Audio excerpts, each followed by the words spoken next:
Mais uma semana e a gente já tá no 4º episódio de Ruptura, Walls Hollow. Não basta a gente fazer toda semana uma live teorizando sobre todos os eventos do episódio, eu ainda vou e invento de fazer um vídeo comentando e explicando pontos específicos do episódio. E eu invento também de botar um casaco pra tentar ser temático com a série e tá um calor do inferno. Eu não estou suportando mais. Então aprecie o esforço do creator, dê um like, compartilha com aquele seu amiguinho que também gosta de teorizar a ruptura e apoie o nosso canal, porque assim eu posso ter um fundo verde onde eu posso apenas fingir que estou no lugar gelado e não colocar um casaco no calor. Antes de eu começar a teorizar sobre esse episódio, já tenho que dizer uma coisa.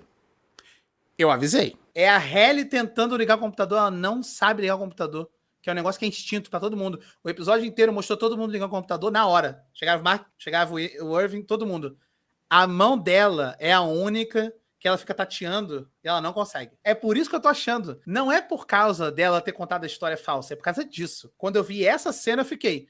Gente, não pode ser a Halle, cara. A Halle esqueceu onde liga o computador. É o mesmo computador. Se isso foi feito de propósito pelo diretor, o diretor só mostrou que a Halle perdeu a memória, então. Ela tava na mesma posição que o Milchick. Porque se ela for de um setor de comando, o botão embaixo quer ver voltar um pouco. Ó, ele vai, desliga o dele embaixo. Ah, aí, ó, tá vendo? Ó, que ela olha, faz? vai embaixo também, ó, na mesma posição dele. E olha a cara que ela faz ainda, tipo assim, ligou mesmo, ela olhando pro computador. É por isso que ela tá atuando tão bem. É por isso que ela deve ter investigado a outra. O plot twist, não sei se da temporada, mas o plot twist que eles vão mostrar em breve vai ser que, na verdade, a Halle, ela não acordou, entendeu? Ou seja, eu tô achando que ela vai aparecer em algum momento da temporada, vai ter um momento que vão ligar ela, aí todo mundo vai ficar tipo, meu Deus, ela tava desligada esse tempo todo.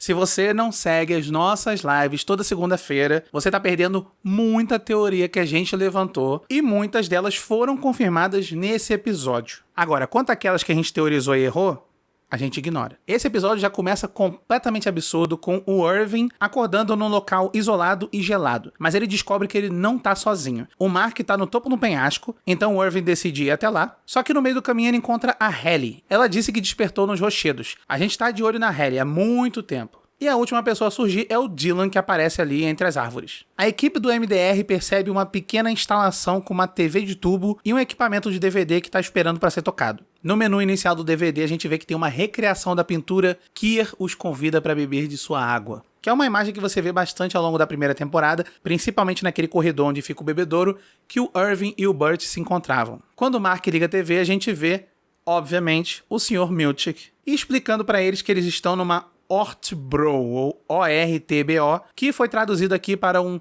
retiro ao ar livre e evento de construção em equipe. Esse é mais um daqueles falsos incentivos que a equipe está recebendo pelo excelente trabalho dela, e ele diz que isso serve para os funcionários terem um pequeno gostinho de como que é o mundo lá fora. De acordo com o Milchick, eles vão passar os próximos 2 dias conhecendo a beleza desse local, e a gente descobre que o nome desse local é a Floresta Nacional Dieter Egan. Só essa ceninha rápida deixa várias questões. A primeira delas é, o que é essa sigla que com certeza não é aleatória, essa tal de Ortbro, ORTBO. O único anagrama óbvio que você consegue fazer com isso é a palavra robot, robô. O que faria todo sentido dentro da série, porque a palavra robô, na sua origem, tem a ver com o termo escravidão, termo escravo. Só que esse conceito de usar a palavra robô como uma coisa mecânica ou até humanoide só foi popularizada realmente quando lançaram o livro de ficção científica R.O.R., do Karel Čapek. Uma outra coisa que a gente tem que questionar aqui é, será que o Milchick realmente levou o pessoal do MDR pro lado de fora? Será que isso tudo, na verdade, não é uma grande simulação? Será que a gente não tá vendo só um pequeno espaço recriado dentro de um espaço ainda maior?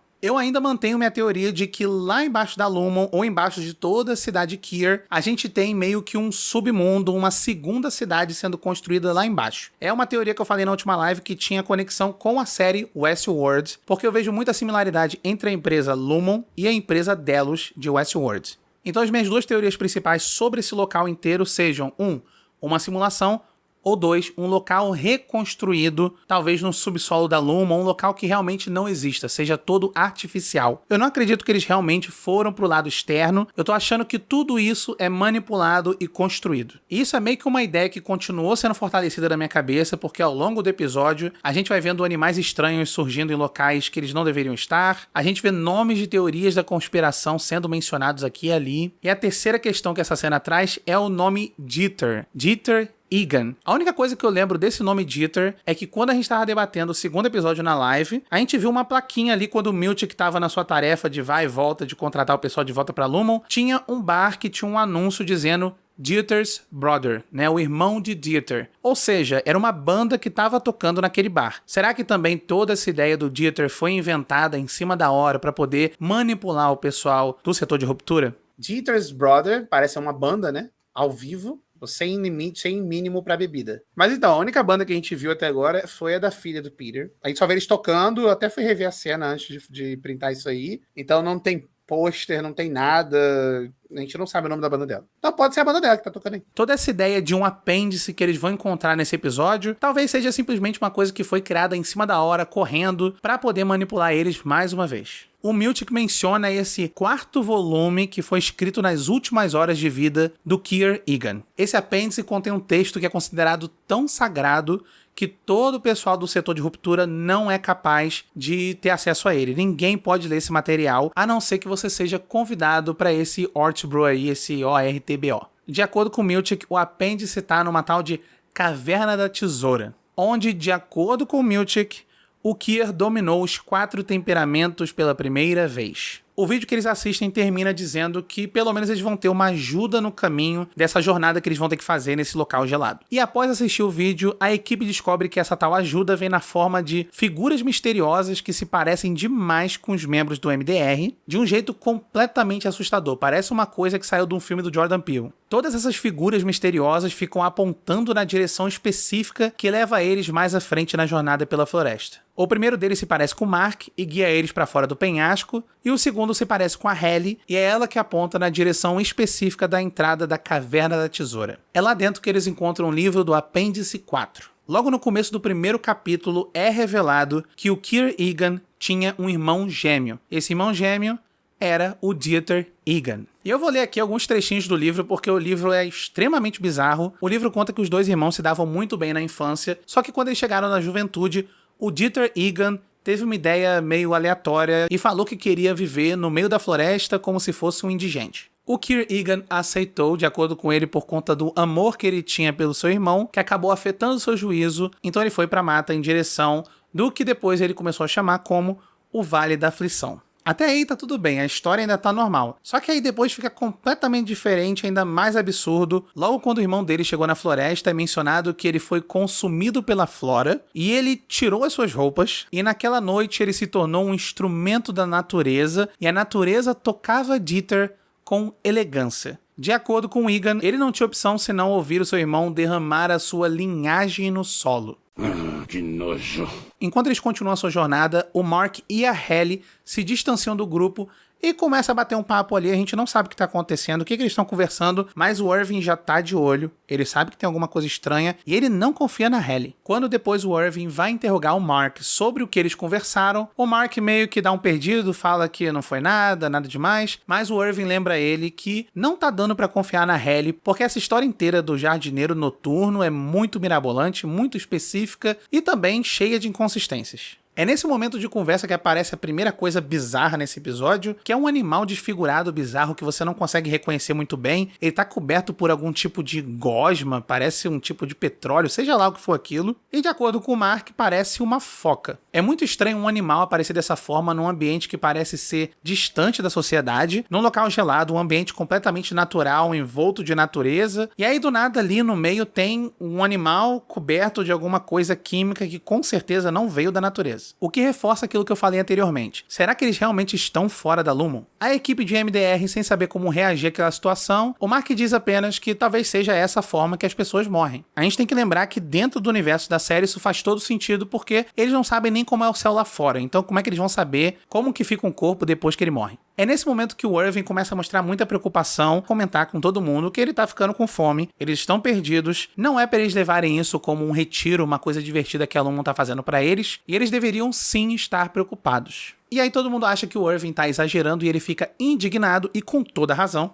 Até que o Mark fala pro Irving se acalmar e entende a raiva dele porque ele tá decepcionado com o que ele viu do lado de fora. É nesse momento que o Irving interroga o Mark de novo, pedindo que ele diga pra ele quem o informou sobre uma tal experiência ruim que ele possa ter tido do lado de fora. A única pessoa pra quem o Irving comentou alguma coisa foi o Dylan, mas o Dylan fala que não foi ele. Nesse momento, a Halle evita contato visual com todo mundo, e a gente lembra mais uma vez que não dá pra confiar naquele argumento do Miltic do primeiro episódio de que eles não estão sendo vigiados. Se não é a Halle vigiando eles, eles ainda têm câmeras nos computadores ou entre os vãos ali, eles estão sendo escutados e gravados de qualquer jeito. Quando eles finalmente encontram o local, quem tá lá esperando eles? O Sr. Miltic, obviamente. Nessa hora o Miltic explica que ele providenciou esses gêmeos, esses clones estranhos aí, para deixar eles mais familiarizados com a jornada dos irmãos Egan. Se a gente for dar uma olhada nesses gêmeos, nessas cópias do MDR, todos têm penteado, forma física e figurino bem similar ao original, mas eles são claramente atores diferentes os interpretando.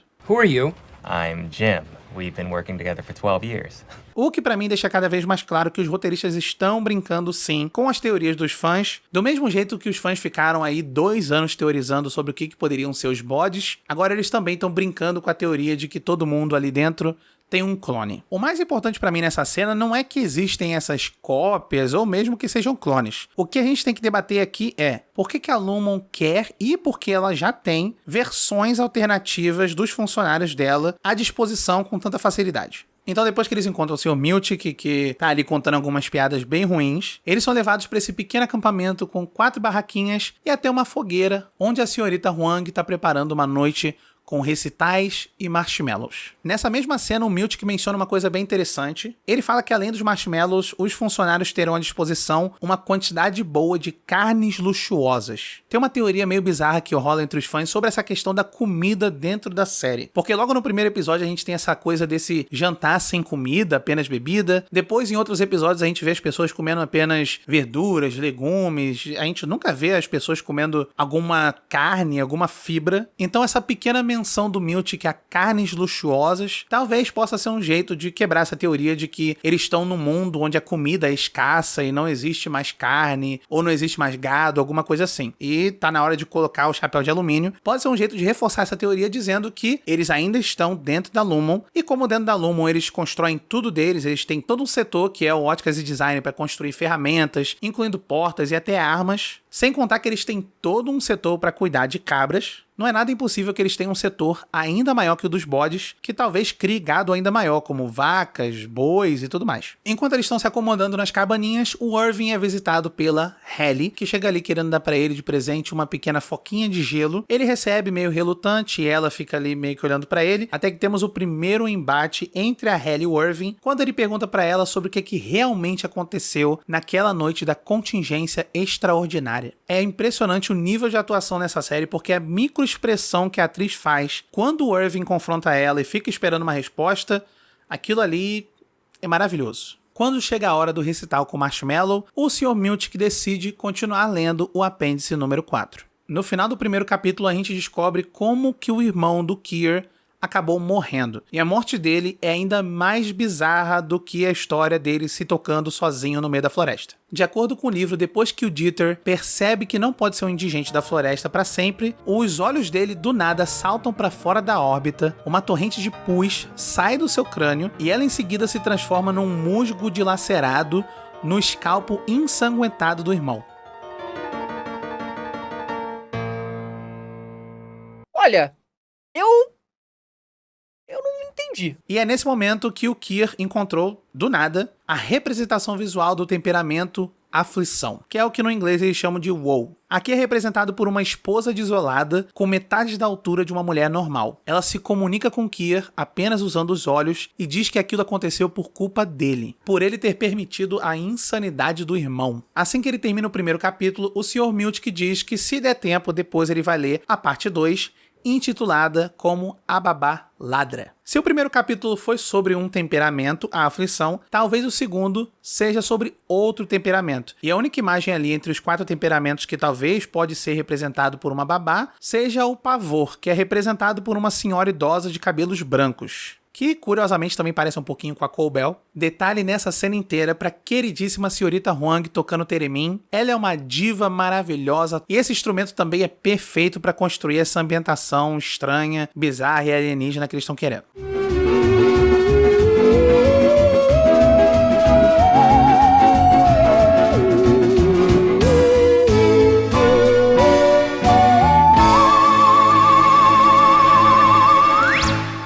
contar a história, o Miltic fica bem orgulhoso, mas a Hailey começa a rir, dizendo que essa história toda foi uma lição de moral para que as pessoas não se toquem de forma íntima. Eu não sei se eu posso dizer a palavra, porque do jeito que o YouTube tá hoje em dia, eu não sei nem se eu posso dizer esse tipo de palavra. Pode dizer? Masturbação?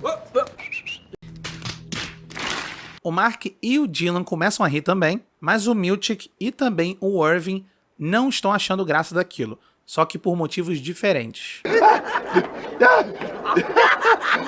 De que está rindo? Eu não sei!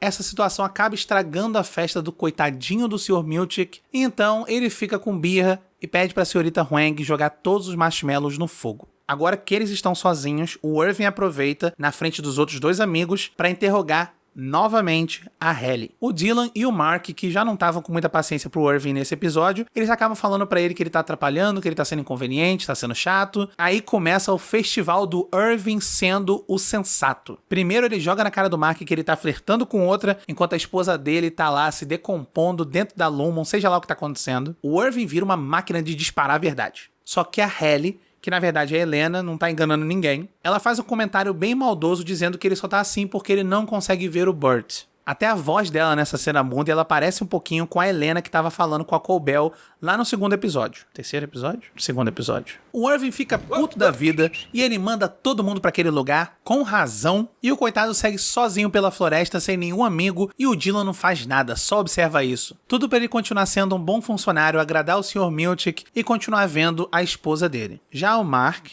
ele vai pra cabana da Hailey e eles têm uma noite bem quente e sensual. Sexo. Será que a Helena realmente só queria ser amada? Ou ela tá usando o Mark pra poder ter um bebê e construir a sua linhagem de pequenos Egans, um exércitozinho Egan bebê? É só você prestar atenção na abertura do episódio. As peças estão todas lá. A gente vê várias representações visuais de bebês, incluindo um bebê Kier Egan. Será que esse é o bebê do Mark com a Hailey?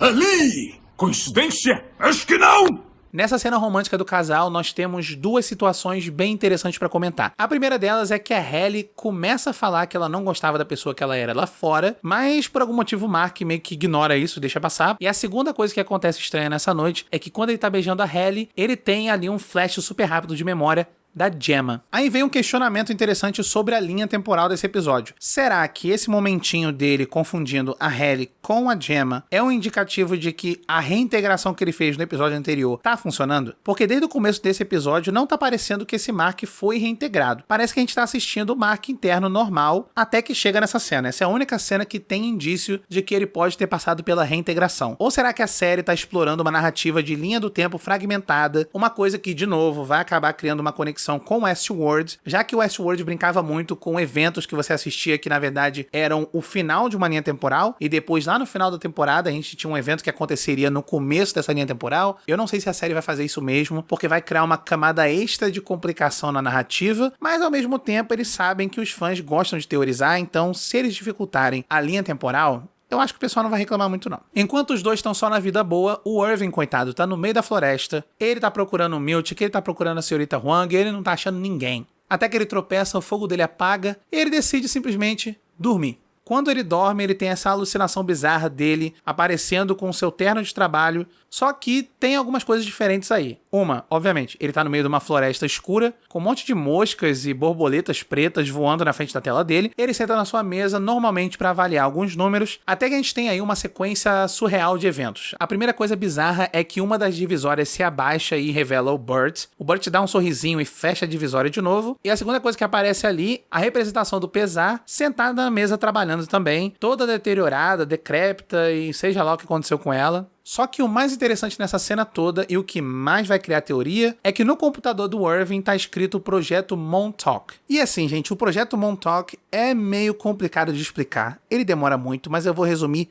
muito aqui ele. O Projeto Montauk é uma teoria da conspiração que foi popularizada por conta de um livro, e essa teoria diz que existe uma instalação secreta do governo onde eles fazem experimentos com as pessoas, experimentos de controle mental envolvendo ondas sonoras específicas e manipulação de informação. É uma teoria da conspiração que envolve até portal, dilatação temporal, todo tipo de coisa. A única que é interessante ali, que a gente pode levar para o contexto da série, é sobre a ideia de que você pode meio que carregar, fazer um upload da sua consciência para aparelhos e máquinas, e depois essa consciência pode ser reutilizada. Isso pode estar ligado completamente àquela teoria de que o plano geral da Lumon é trazer de volta o Zigan. Essa teoria toda envolvendo o projeto Montauk não é uma coisa assim super absurda, porque toda essa teoria da conspiração já foi usada antes em outras séries, principalmente Stranger Things, que foi baseado exatamente nesse conceito, nessa teoria da conspiração. Só que também tem uma segunda conexão à palavra Montauk, que pode ser com o filme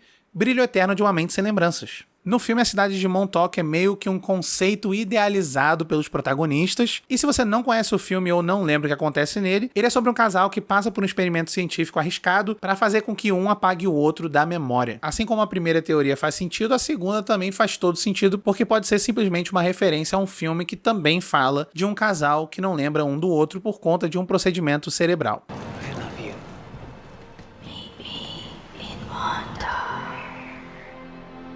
Essa cena do Irving termina com uma outra coisa bem bizarra, onde ele vê os números do seu computador, que na verdade estão limitados ali do 1 até o 7. A gente não vê o número 8 nem o 9, por algum motivo. Talvez seja a quantidade de Egans que existem, a gente tem até agora 7 Egans. Será que o Jamie Egan, o atual, é o 8º e a Helena é o 9º? E logo a gente vê que os números ficam se rearranjando até que eles formam o nome Egan na tela inteira e começa a formar o rosto de uma pessoa. É nessa hora que o Irving toma um susto, não só por conta dos números que assustam, mas por conta de um jumpscare maldito daquela noiva assassina, sei lá, metade do tamanho de uma pessoa. E aí a gente chega na manhã seguinte, e o Mark e o Dylan notam que o Irving e a Halle sumiram. A Halle saiu para observar a cachoeira e o Irving encontra ela e questiona pela última vez. E é aí que ele finalmente deduz que essa não é a Halle, essa é a Helena o tempo inteiro. E ele descobriu isso não só por conta das mentiras que ela estava contando e da forma estranha que ela estava atuando a temporada inteira, mas por conta da última noite. Porque ela foi cruel com ele. E por mais que a Halle seja rebelde e ela não se importe com a opinião dos outros, ela nunca é cruel com os amigos de equipe. Ele não só deduz que ela seja a Halle do lado de fora, como ele também acaba acertando que ela é uma Egan, porque ele se questiona quem teria o poder de mandar a própria interna de volta. Ele agarra ela, leva pra beira da água e começa a gritar o Sr. Milchick, e a gente tem ali um belíssimo confronto do Irving obrigando o Sr. Milchick a trazer a Halle de volta. É uma cena muito tensa e o Mark e o Dylan não confiam no Irving até que finalmente ela fica desesperada e grita o nome do Milchick, chama ele de Seth, e aí não tem jeito, meu filho, o segredo foi revelado, não tem mais como esconder. E finalmente se confirma a teoria de que a Halle era a Helena o tempo inteiro. E eu tô falando isso desde o primeiro episódio, ninguém confiou em mim, todo mundo ria de mim, todo mundo fez piada, disseram que eu era uma chacota, que eu era um nada. Eu tava certo, é o que importa. O Milchick fica possesso e ele diz que o Irving vai receber uma dispensa imediata e definitiva. E ele nem vai receber qualquer tipo de despedida formal. O que é meio estranho porque a gente sabe, de acordo com o trailer, que em episódios futuros a gente vai ter alguma festa focada no Irving. Será que ele vai estar nessa festa? Será que vai ser uma festa em comemoração a ele? Não sabemos. Mas com certeza não é a última vez que a gente vai ver o Irving. E aí o episódio termina num baita de um gancho. A gente não sabe o que vai acontecer com o Irving agora. O quanto que a Halle lembra. Será que ela foi acordada só agora? É o que eu acho e é o que eu tô teorizando lá da primeira live. Eu acho que a Halle não acorda desde os eventos do final da temporada anterior. Agora esse episódio deixou algumas questões no ar aí. A primeira delas é: será que o Mark realmente fez a reintegração? Não tá muito claro nesse episódio. Tirando aquele momento que ele vê o rosto da Gemma na Halle, não tem muito indício que a gente tá vendo o Mark externo do lado interno da Lumon. E o outro gancho que fica pro episódio é: e o Sr. Milchick? Será que ele vai ser demitido? Será que eles vão trazer a Cobell de volta? Eu não acho que ela vai voltar agora, porque de acordo com os trailers ela ainda vai estar em algumas missões bem longe da Lumon, mas do jeito que essa série tá surpreendendo a gente, entregando informação antes do que a gente pensava, eu não duvido mais de nada. Então é isso, diz aí nos comentários o que você achou desse episódio de Ruptura, muita coisa revelada, várias teorias que a gente levantou aqui e que a gente vai falar com ainda mais detalhes na nossa live segunda-feira, às 9 da noite. Antes de você ir embora, não se esquece de dar like nesse vídeo, comentar, compartilhar e apoiar o nosso projeto lá no Apoia-se. Diz aí qual a sua teoria e qualquer coisa que eu tenha esquecido. Até a próxima e que Kier guie o caminho de vocês.